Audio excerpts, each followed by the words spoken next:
Now, another technique that I'd like to teach you that goes along with body scanning is using body scanning to control eating habits. Before we get started, you're going to need a glass of water for this exercise. Now, don't drink any of the water. Hopefully, you have done this before you eat as well, as that will be when it is most effective.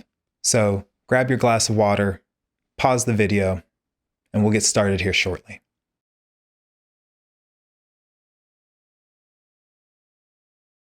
So what we're going to do today is teach you how to feel those parts of your body that are related to digestion, to teach you how to notice those and improve your interoceptive abilities so that you can really feel the stomach and notice when you are full, notice when you eat certain foods, how those make you feel, and all of these together will help you to fight against those urges to either overeat or to eat foods that you don't consider healthy for you.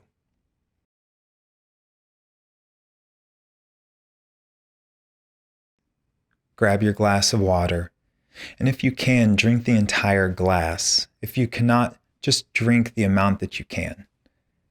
And then go ahead and sit back in your chair, wherever you find yourself.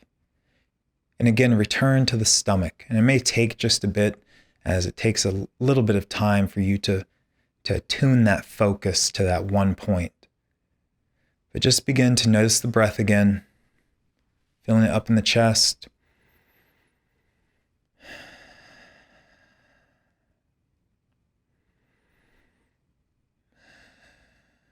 Noticing how the chest expands and contracts. And then move down to the stomach once again. And as you move down there and notice how the breath is pushing the stomach out, notice any changes now. You have just filled the contents of your stomach with water. And this tends to have a physiological reaction in the stomach. At this point, you may hear it gurgling, bubbling.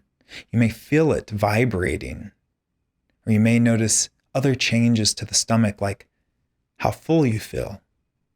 Maybe just that one glass of water was enough to fill your stomach to the point where it no longer felt hungry.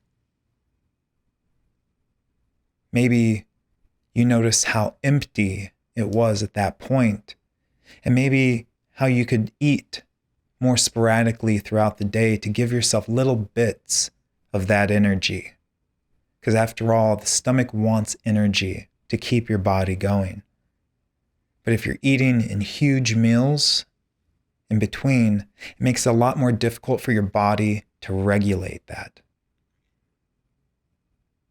So find points throughout the day, perhaps, where you can have a snack or something to fill your stomach, if that's one of the takeaways you get from this exercise. But as you fill the stomach, and I'll be quiet here for a moment, just notice everything going on in that area.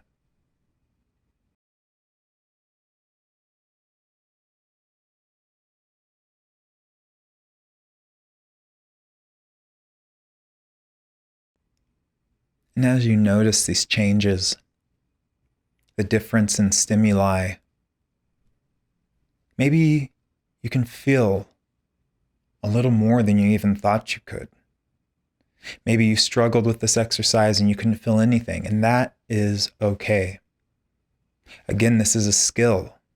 So there's going to be varying levels across the spectrum, from people that have never done this in their entire life to people that have done mindfulness practices before and have a better understanding of how to get to that attenuated focus. But for now, you can open your eyes and return to the room. And I hope that exercise was helpful for you. Use this before or even after you eat. Use it as a tool for you to gauge how hungry you are, or perhaps how hungry you are not. It's up to you to employ these. So I hope you will use this if you are one of the individuals that struggles around eating, this will help. Thank you again for joining me.